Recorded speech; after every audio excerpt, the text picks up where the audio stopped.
Hello বন্ধুরা, তোমাদের শোনাচ্ছি আমি একটি কুড়িয়ে পাওয়া ছেলের গল্প। এক কাঠুরিয়া একটি কাঠ কেটে আসতেছে, তখন একটি ছেলে দেখে জঙ্গলের মধ্যে খুব কাঁদছে। কাঁদতে কাঁদতে এর মধ্যে ওই কাঠুরিয়ার কানে শব্দ গেল। তারপরে কাঠুরিয়া ওই ছেলেটিকে নিয়ে আসলো। কাঠুরিয়ার ঘরে ছিল না বউ, ছিল একটা ইয়ং মেয়ে, বিয়ার যোগ্য। এখন নিয়ে আসার পরে কাঠুরিয়ার মেয়ে ওই ছেলেটাকে খুব লালন পালন করে, মানে করে মায়ের মতন ওকে স্নেহ দিয়ে বড় করে তুলেছে। এখন বড় কি মানে ওই ধরো কিছুদিন হয়েছে। এখন পাড়ার লোক সবাই মিলে ছিছি করছে, এই আইবুড়ো মেয়ের ছেলে হয়েছে, আইবুড়ো মেয়ের ছেলে হয়েছে। এবারে সবাই মিলে গ্রামের মোড়লকে ডেকে নিয়ে এসছে। মোড়লকে ডেকে নিয়ে আসতে এখন মোড়ল জিজ্ঞেস করছে যে, হ্যাঁ রে মা, এই মেয়েটি ছেলেটি কার?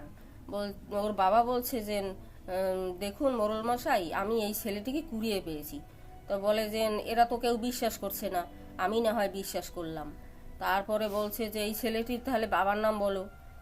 বলে, এই ছেলেটির বাবার নাম বলো, আমি তোমার মেয়ের সাথে বিয়ে দিয়ে দিই। বলে, না ছাড়, আমি তোর বাবার নাম জানি না। বলে, তাহলে তোমরা এই গ্রাম ছেড়ে চলে যাও। এবারে ওরা পরের দিনই গ্রাম ছেড়ে চলে গেছে। চলে গিয়ে অন্য এক গ্রামে, মানে অন্য রাজার রাষ্ট্রে একটা জঙ্গলের মধ্যে ঘর করে ওরা ওখানে বসবাস করতেছে। একদিন ওই রাজার রাজামশাই এসে একটু জল খেতে, সেনা সৈন্য 2-3 জন সাথে ছিল, জল খেতে এসছে। জল খেতে আসার পরে এর মধ্যে ওই ছেলেকে দেখতে পেয়েছে। ছেলেকে দেখতে পেয়ে এখন বলছে, এই ছেলে কার? এই ছেলে কে? বলে, এ তো আমার কাঠুরিয়া। বলছে, এই ছেলে আমার নাতি। বলছে, ওর গলায় একটা লকেট ছিল। বলছে, এই লকেটটা কোথায় পেলে? বলে, এটা আমি কুড়িয়ে পেয়েছি। বলে, না, এটা তুমি সত্যি কথা বলো, নাইলে কিন্তু তোমার গর্দান নেব। তারপরে ওই কাঠুরিয়া সব সত্যি কথা খুলে বলল। খুলে বলার পরে ওই রাজামশাই বলল, ঠিক আছে, তাহলে ইতিমধ্যে ওই রাজামশাইয়ের যখন ওই ছেলে হারিয়ে গেছে, তখন ওর ঘর খুব রাজার রাজ্যে ওই খুব যুদ্ধ চলছিল। তখন যুদ্ধ চলাকালীন ওই রাজার বউ মারা গেছে ওই যুদ্ধে।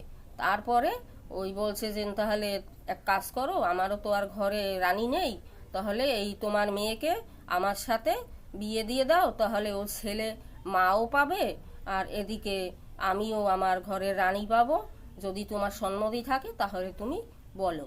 রাজা কাঠুরিয়াও স্বীকার করে নিল, ঠিক আছে। তাহলে বন্ধুরা, আমার গল্পটি কেমন লাগছে তোমরা অবশ্যই জানাবে, ঠিক আছে।